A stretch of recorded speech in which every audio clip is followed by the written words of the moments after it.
जो आप ये स्मार्टफोन इस्तेमाल करते हैं ना जी सर, इसके अंदर जितनी भी सॉफ्टवेयर्स मौजूद हैं, बहरहाल बनाने वालों ने इसको इस तरह बनाया है कि वो जब चाहेंगे जिस वक्त चाहेंगे इस स्मार्टफोन के अंदर जो भी एप्लीकेशन डाउनलोड हुई भी चल रही होगी वो उसको ट्रैक कर जाए। ऐसे ही है। और वो सारे के सारे ये जो डिवाइसेस हैं पेजेस इनको कंप्रोमाइज कर देती है।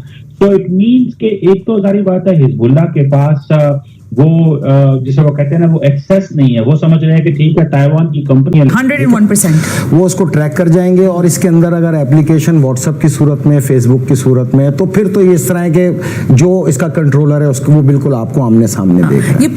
वज़ीर-ए-आज़म शहबाज शरीफ से रूस के नायब वज़ीर-ए-आज़म एलेक्सी ओवरशा की मुलाकात हुई है। दौरान मुलाकात शहबाज शरीफ का कहना था कि पाकिस्तान रूस के साथ तिजारती, इक़्तिसादी, तवानाई, मवासलात और सिक्योरिटी ताउन का ख्वाहिशमंद है। दूसरी जानिब चेयरमैन पीपल्स पार्टी बिलावल भुट्टो ने बावर कराया कि अदालत से सियासत की उम्मीद रखेंगे तो जमहूरियत और अवाम को नुकसान।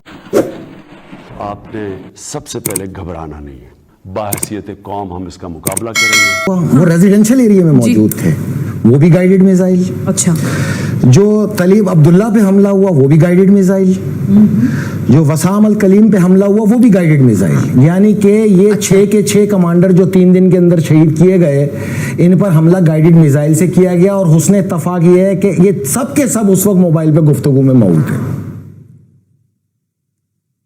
ओके, तो साबित हो गया कि किसी की गद्दारी, मुखबरी, एजेंट, एजेंसी, ये डी ट्रैक करने वाले जानवरों को मैं बताऊं कि अपनी औकात में रहो।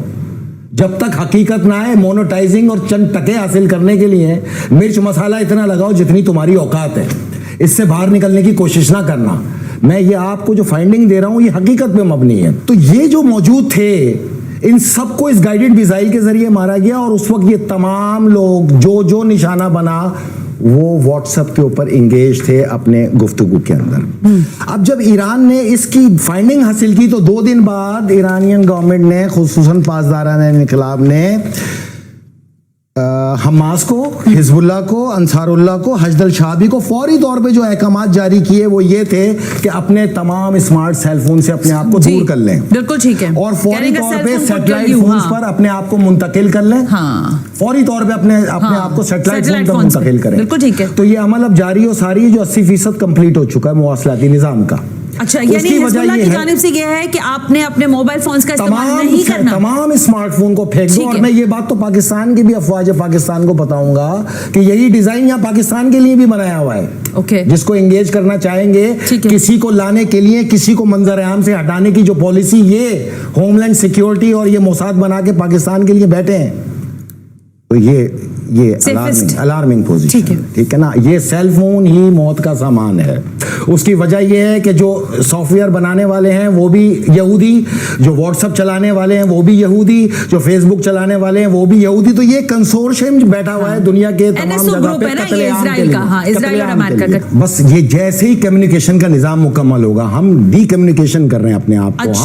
हम सेल फोन्स को छोड़ के मवासलाती निजाम पे जा रहे हैं। तो उसके लिए एक पूरा गैदरिंग करने में नेक्स्ट 48 आवर्स हैं बस। और मैंने आपको 11 नवंबर को एक प्रोग्राम में कहा था कि खला में जंग शुरू होने वाली है। इन तमाम एप्लीकेशंस के सैयारों को ईरान अब खला में खत्म करेगा। ईरान ने जो अपना सैटेलाइट लॉन्च किया है वो मिलिट्री सैटेलाइट है, उसमें मिसाइल इंगेज है। अच्छा। आपके ये तमाम सेलफोन, तमाम एप्लीकेशन अब चंद महीने की मोहताज है। इसके बगैर जीना सीखना शुरू कर दें आप। अगर इसके बगैर आपने जीना नहीं सीखना शुरू किया, हम में से एक भी नहीं बचेगा। और अगर ये तो आलमी जंग हो गई ना, ये आलमी जंग हो गई। अब ये हो गई, यानी ईरान हमला अब ये करेगा। जितने ये हमले के साथ ही अगर रिटेलिएशन होता है ना अमेरिका बचेगा, ना इंडिया बचेगा, ना जर्मन बचेगा, ना फ्रांस बचेगा, ना कनाडा बचेगा। और ये जितने एप्लीकेशन के मालिकान हैं, व्हाट्सएप, फेसबुक, इनको मैं एक मशवरा दूं, अब जहां भी निकलना ना दुनिया में कम से कम एक ब्रिगेड फौज के निगरानी में निकलना। इंशाल्लाह तुम भी नहीं बचोगे, तुम इस कत्ले अमद में बराबर के शरीक हो।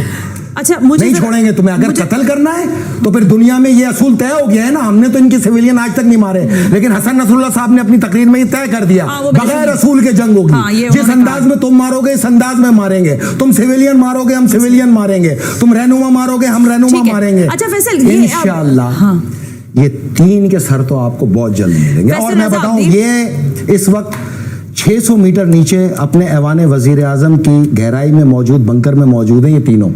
मेरी बात याद रखना है, ईरान इसके बंकर में घुस के इसके मिसाइल इसी के सर पे मारेगा, चलिए, इसका अब कब्रिस्तान जब हमला बनाएंगे करता है इंशाअल्लाह। ईरान, तो वो भी ये देख वादा लेंगे। है आलम इस्लाम से, इस मोमिन की शहादत का बदला इनका सर उतार के लेंगे। लेकिन इजराइल को पता था कि जो हिजबुल्लाह है वो ये डिवाइसेस इस्तेमाल करता है कम्युनिकेशन के लिए। अब देखिए ना, ईरान का जो एम्बेसडर है लेबनान के अंदर, उसके पास भी ये डिवाइस थी, उसको भी कम्युनिकेशन में मैसेजिंग इसी जरिए आ रहा है।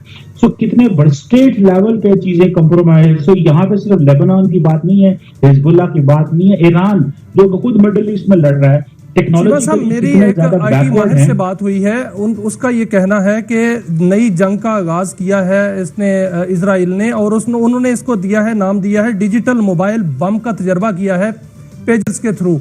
तो अरबों लोग जो हैं वो मोबाइल यूज करते हैं, तो क्या ऐसे अटैक्स जो हैं वो मोबाइल सेट में भी हो सकते हैं?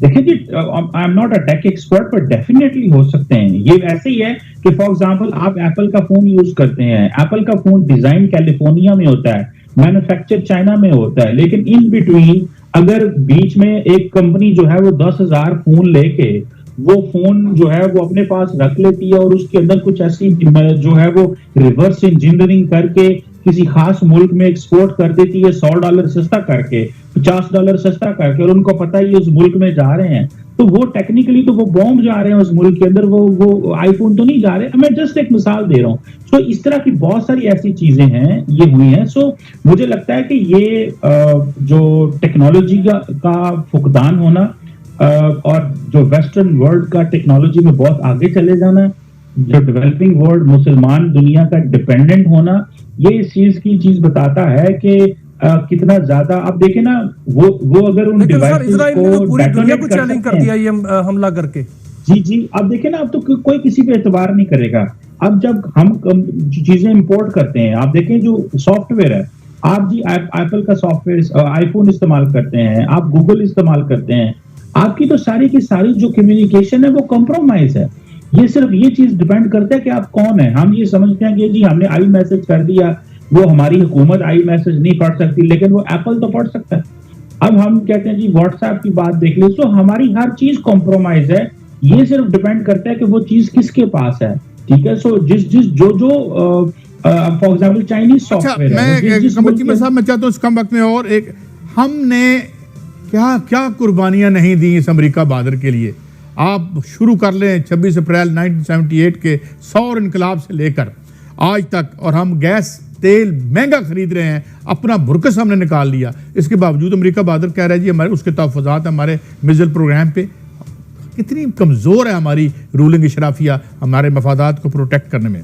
कीमा साहब देखिए, वो एक इम्पोर्टेंट इसमें चीज ये है कि चाइनीज कुछ कंपनियां हैं, जिस कंपनी को बैन किया गया है, वो काजी साहब एक ऐसे मुल्क को टेक्नोलॉजी ट्रांसफर कर रही है जो कि नॉन MTCR है। एक रजीम है जिसको बोलते हैं मिसाइल टेक्नोलॉजी कंट्रोल रजीम। वो कहते हैं कि ये उस मुल्क को सप्लाई कर रही है इक्विपमेंट और चीजें जो कि MTCR का मेंबर नहीं है। तो आपको कोई चीज रिक्वायर करनी है मिसाइल के हवाले से, तो आपको इस ग्रुप का हिस्सा होना चाहिए। सो हमने इसलिए पाबंदी लगाई है।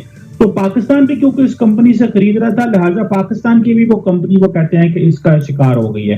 तो मेरा ख्याल है एक तो ये बात है। सो लेकिन काजी साहब इंपॉर्टेंट चीज ये है कि ये सारी चीजें सिग्नल्स हैं पाकिस्तान के लिए। इन सिग्नल्स को रिसीव करना चाहिए, और अमेरिकन हो या कोई भी दुनिया का मुल्क हो, उनके लिए जो जितना बड़ा चैलेंज चाइना है काजी साहब, वो पाकिस्तान को तो जारी बात है, वो समझते हैं कि इस मुकाबले में कोई चैलेंज नहीं है।